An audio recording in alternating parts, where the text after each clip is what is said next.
Welcome to my channel, where the scariest stories come to life. Before we dive into today's chilling tale, make sure to hit the subscribe button and turn on notifications, so you never miss a story. Now, let's get into the horror. Mary and I had been hiking once before this experience, so we were not pros by any means. However, we always brought some safety items such as pocket knives, flashlights, and a medical kit. For this story, I will not be using my sisters' real names for their anonymity. My older sister will be called Mary, and my younger sister will be referred to as Farika. It was Farika's birthday, and she had never really been hiking, so we figured we would bring her on a little hiking trip to take advantage of the beautiful weather. The area we walked at previously is part of the state game lands. Hikers are permitted on the mountain trails during the off-season of hunting. However, not many folks know about this spot, because there are no signs or anything until you walk a mile or so into the woods. By then, you reach a small parking lot of sorts that's usually empty. There are two main trails with the occasional blue dot on a nearby tree.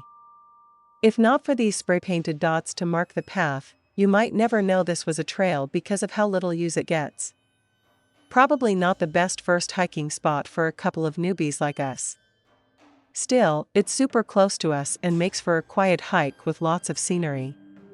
So we decided to hike that trail again because we were somewhat familiar with it. We were excited and ready to have a nice, relaxing walk through the mountain and hopefully get some cool pictures. We started walking from our house to the bottom of the hill where we would begin our hike. On our way there, we were telling Farika about the trail and how beautiful it was. Mary then expressed concern that there could be animals of all sorts nearby, because not many people live in this area. It's usually a site where animals would be. Of course, it is woods, after all. Still, I never imagined anything like what I'm about to describe would happen. After walking for about 15 minutes or so, we reached the parking lot. Mary led the way with me in the middle and Farika following closely behind. The first few steps onto the trail require walking up a small but steep hill. Mary crested the hill before Farika and me, and as she did, we heard a loud rustling noise to our left. I naturally chalked the noise up to some birds or maybe a squirrel messing around in the trees. But then Mary suddenly stopped in her tracks, causing Farika and me to pause briefly. Just as I was about to ask her what the problem was, Mary calmly said, "Turn around, guys." Farika and I looked at her, confused and not understanding what she meant. I started asking why. She then said probably the scariest thing I have ever heard. "There is something over there. Run." That sentence hit us hard. Mary doesn't scare easily, so to hear the panic in her voice as she ordered us to run away from something that neither Farika nor I saw was terrifying. Mary and Farika immediately started sprinting back down the small hill. I was still standing in place, baffled because I hadn't seen anything. I quickly looked behind me but still didn't see anything. I did hear something, though. I ran over to Mary and Farika, who were waiting for me just before the entrance to the parking lot. I think part of the reason I hesitated was because I thought Mary might have been exaggerating. I should have known by the look on her face that she was not messing around. I had a miniature hatchet, multi-tool, and pocket knife on my belt, and you better believe I had them at the ready. I had no idea what I was expecting, but I knew whatever might run out of the woods behind us would get a face full of stainless steel. When I reached my sisters, I asked Mary what we were running from. She told us to keep moving as she constantly looked back at the trail we had just come from. She even told us to jog just in case it followed us. So we did. After flying about a quarter mile, Mary finally told us what we were running from. She said she looked in the direction of the noise we had all heard and saw a huge gray figure hunched over about 10 feet off the trail. She described it as at least the height of Farika, around 5'6". It had long, gray, patchy-looking hair or fur. She said it looked bipedal, but she didn't stick around long enough to take in every detail. However, she did note that it looked like it was shuffling toward us. I believe that's what made her get us out of there so fast. She must have feared that we were going to be chased. I have never believed in monsters or cryptids, but Mary said she honestly has no idea what that thing was. We don't have any animals in Pennsylvania that match that description, at least as far as I know. I know that black bears sometimes stand on their hind legs, but they are not gray. And it didn't sound big enough to be a bear. The only other thing it might have been was maybe a human, but why would someone be dressed like that? And why would they hear us distressed and not call out to us to let us know they were not a threat? Maybe someone was doing drugs and was scared they would be busted. I don't know. I swear I've gone through every scenario. I don't know if I believe in Bigfoot or anything like that. But who knows? When we were almost home, Mary told us that she used to go to the bus stop with two of the neighbor kids years ago. She said they would always hear this mysterious animal walking around the woods near their house, which is very close to the state game lands. They described it the same way and said that it definitely looked like some sort of ape creature. At first, she did not believe them, because she had never seen such a thing herself. But once, when the neighbor kid's grandmother was with them at the bus stop, Mary asked about the mysterious animal. The grandmother had always been religious and didn't seem to be the type to believe in things like Bigfoot. But to Mary's surprise, the grandmother said she had also witnessed the mysterious animal lurking around. Moreover, our house is just across the lawn from where our neighbors claim to have seen this unknown Bigfoot creature. I'm not sure if these two experiences are related.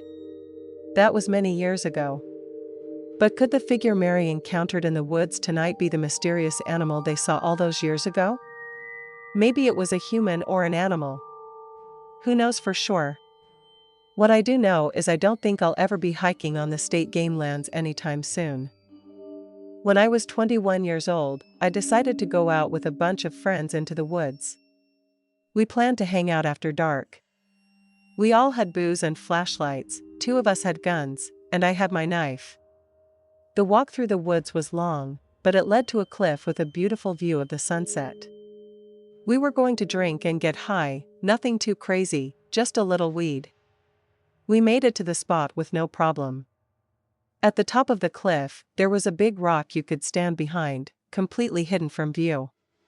We sat with our backs to the rock, facing the cliffside. Behind us was nothing but dense forest. One of our friends, we'll call him Jeff, got up and said he had to take a pee. We warned him to be careful, as it was getting dark and there were cougars and bears in those woods. I told him to hurry up and, if anything happened, to scream. Jeff went behind the rock, and we could hear him starting to do his business. The rest of us were sitting there, smoking and drinking, when suddenly, we heard this loud, ear-piercing screech. It stopped us all cold. At first, we thought it was a mountain lion. So we immediately ran to check on Jeff. He was just standing there, pants down around his ankles, a bewildered look frozen on his face. He was pale, white as a ghost. It was like he had seen something. As we looked around, we noticed this massive, gaping hole in the forest, right where the sound had come from. Trees and brush had been ripped apart. The opening was at least 7 or 8 feet tall and wide enough for 3 or 4 people to walk through side by side. There was no way a cougar or bear could have done that. We could hear something running away, fast. The sound of it crashing through the woods was so forceful and heavy, it shook the ground beneath our feet. It didn't sound like any animal we knew. Honestly, it sounded like a Bigfoot or something similar. Where I'm from, we have local legends about the Mogollon monster, which is basically our version of Bigfoot. It's said to be 7 or 8 feet tall, massively built, and incredibly elusive. Nobody's ever gotten a clear look at it or taken a good picture.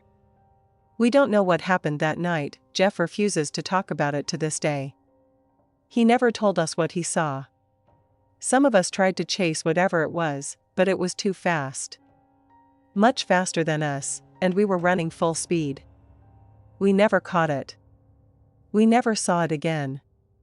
And honestly, none of us really want to go back out there at night. Something was definitely out in those woods that night. And whatever it was, it scared the hell out of us. My name is Clara, and I've been a big fan of the show for quite some time. I live in the upper part of Michigan, and I've always loved to hike, camp, and hunt, especially with my stepdad. One day, the two of us headed out to go deer hunting. We packed up our gear and drove deep into the woods. As soon as we stepped out of the truck, I caught a whiff of something awful, like rotting garbage mixed with dead fish and some seriously bad body odor. We figured it must be a dead animal nearby, so we ignored it and carried on. We followed a beaten-down trail we had found on a previous trip. After hiking for a while, we stopped to take a break. That's when we heard a massive crack, like a thick branch snapping just beyond a wall of thick bushes. My stepdad didn't even hesitate. He reached for the sidearm in his holster. That's when it growled. Whatever it was, it sounded huge and fast. We didn't get a look at it, but the sound of it tearing off into the woods was enough to get our hearts racing. We picked up the pace and hiked even faster to our spot. When we arrived, we set up a small camp and started lunch, just some hot dogs and a side of salad. But that foul stench came back, even stronger than before. It was so bad, I nearly threw up. I told my stepdad I had to pee and headed into the woods with my flashlight and hunting knife. It was getting close to dusk. I found a spot, squatted down, and just as I was about to go, I saw something move. I froze. I aimed my flashlight toward the movement, and that's when I saw it, two glowing eyes, orange or red, staring directly at me from the dark. My stomach dropped. I yanked my pants back up and ran full speed back to camp. I breathlessly told my stepdad what I saw. Without saying much, he grabbed his weapon and went to check it out. Minutes later, I heard a scream. Then he came running out of the woods, limping, blood dripping down his knee.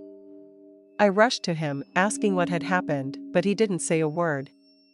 His face was pale, his jaw tight. He just started throwing our stuff together as fast as he could.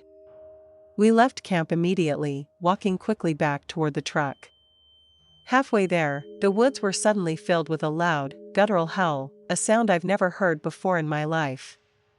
It didn't sound like any bear or wolf. We both took off running. Roots and rocks nearly tripped us more than once, but we didn't stop until we reached the truck. We tossed our gear in the back and sped off like bats out of hell. We didn't say much that night. My stepdad still wouldn't talk about it. But before bed, I finally got a good look at his knee. It was badly swollen, scraped, and bleeding, like a massive rock or something heavy had slammed into it. To this day, we have no idea what we encountered out there in the Michigan woods. But I'll never forget the smell, those glowing eyes, or the sound of whatever was watching us from the trees.